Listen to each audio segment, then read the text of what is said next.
Peacemaker Season 2 just wrapped, and while a lot of people were expecting this Season 2 to go out with a bang, to be so excessively intense and an action-packed ride, it actually went a different route. And honestly, I kind of appreciated the route that it went on, so let's talk about it.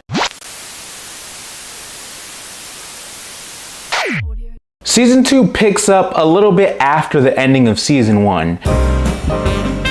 Peacemaker's still struggling to figure out who he is after the whole fiasco with the butterflies. And the team, they kind of scattered. Adebayo's starting her own company. Harcourt is still recovering. And Vigilante is still Vigilante. It's less about world-ending chaos and more about Chris trying to figure himself out. So a lot of people are questioning where this season was going because Season 1, it obviously ends with Zack Snyder's Justice League. Most people won't say it's Zack Snyder's Justice League because the characters kind of like went into this limbo with production differences with like Snyder and then Walter, who kind of like made the universe a little more comical. So as Season 1 ends with, you know, that Justice League, Season 2 actually gets filmed and put together during the time that James Gunn is head of DC. So it sort of shifts and it kind of explains how the shift works, because you see that the ending of Season 1 of Peacemaker involved the Justice League, and now that you see like it ends up being retconned to involve the Justice Gang from 2025 Superman. Oh, and before I even get started on this, please watch 2025 Superman before you guys proceed to watch Peacemaker Season 2, because there are a lot of Easter eggs from there. But what I liked about this season, it leans more into character depth instead of speculating it. And that's what really makes this work, because we see Peacemaker deal with guilt. If you guys haven't, go on my page and check out my review for Season 1, because I talk about this. I have a whole series of starting off with Superman, Peacemaker Season 1, Creature Commandos, and, you know, now Peacemaker Season 2. Not really in that order. But we actually do see Peacemaker wrestle guilt. He actually does suffer. We see the growth that he's actually going through since the Suicide Squad. Because honestly, a lot of stuff that's been happening in the DCU has led to this moment. Everything from him killing Rick Flag Jr. to introducing Rick Flag Sr. in Creature Commandos and expanding Rick Flag Sr. to Superman from Creature Commandos and seeing him now in Peacemaker Season 2. So we do get to see how this connects. Pretty small and contained. It's not what people expected, because a lot of people want the DCU to connect, you know, with the big three: Batman, Superman, Wonder Woman. I honestly think the big four, because I love me some Flash. My cat, his name is Wally, and he's an orange cat. Take that how you will. But how everything's built up in this season is more character driven, and I do appreciate how they do that. I love the connection between all the characters, and they really show how they grow.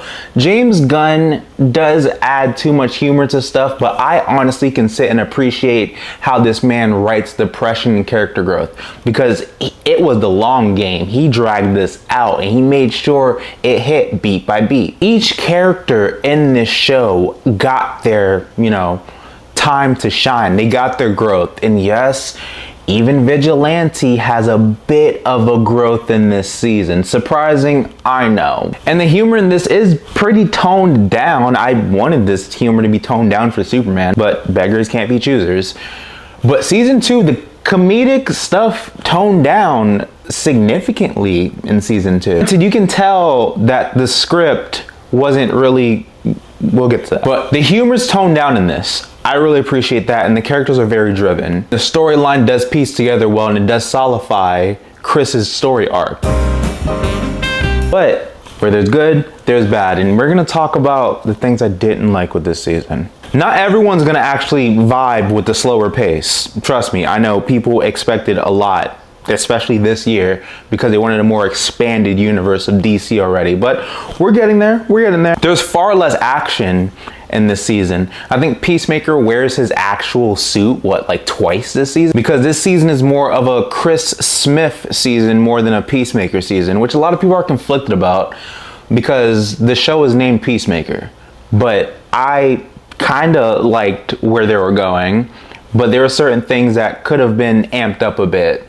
story-wise. Some subplots here do kind of drag a bit, and they kind of go a weird route that I didn't expect it to go. Especially the corporate and the side mission side of this. But it's never bad. This season is just not as tight and contained as season 1 was. And yeah, I do wish Adrian had more screen time. That's another reason why I'm like, Vigilante got some character development, but he wasn't on screen much to actually fully flesh out his potential of growth. And I know people are conflicted about, before I get into this, have you guys watched Creature Commandos? If you haven't, comment below, let me know. And on my page, I have a review for Creature Commandos, so go back and check that out before continuing.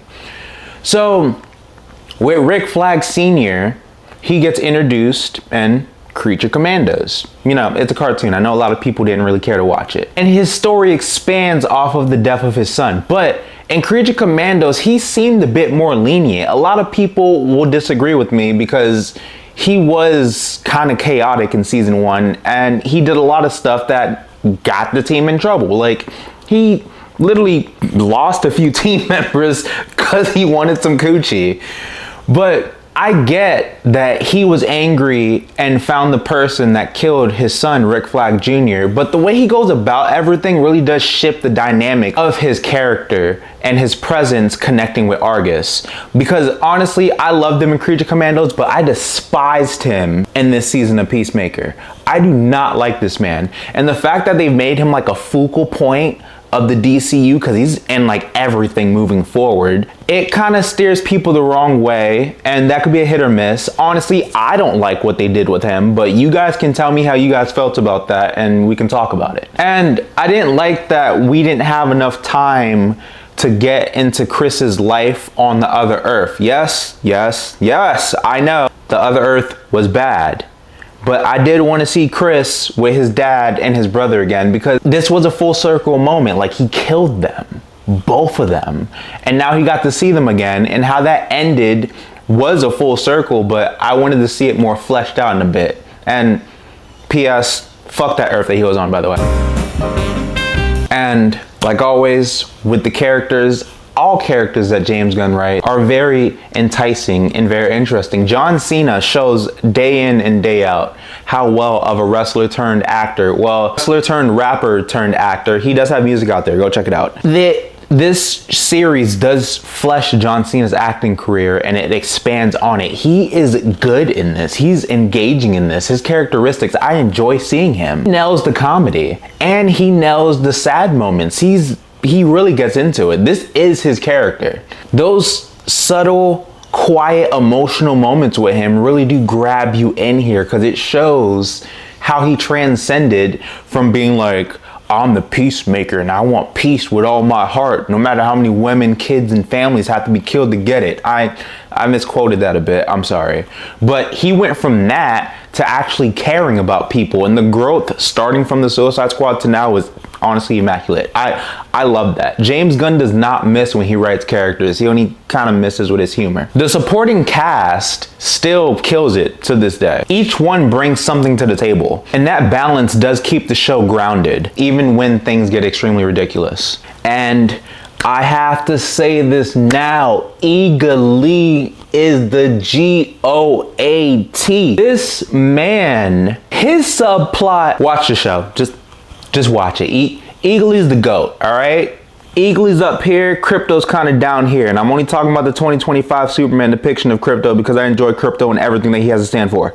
But Eagle TV-wise is up here, Crypto's down here. Keep that in mind. Go check it out. Come back here, you'll see what I'm talking about.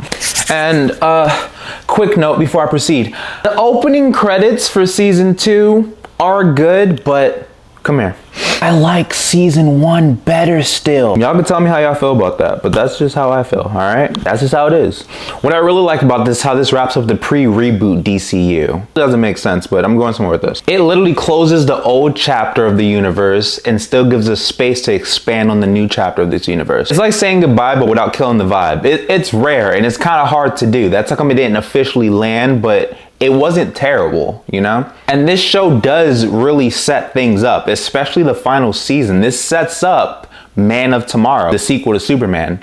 It has been. There's been a lot of Easter eggs and stuff that's been setting it up. Not trying to really spoil anything because I know a lot of people haven't really seen or finished this season yet. The way that this builds up to Man of Tomorrow was very enjoyable, and I can't wait to see how that's depicted. And hopefully it has less humor in it. I know I'm being too critical. I'm sorry. So yeah, Peacemaker season 2 might not be for everyone, but it's bold and it's character driven. And before I continue to the rating, in this series, they do introduce a lot of stuff that's interesting.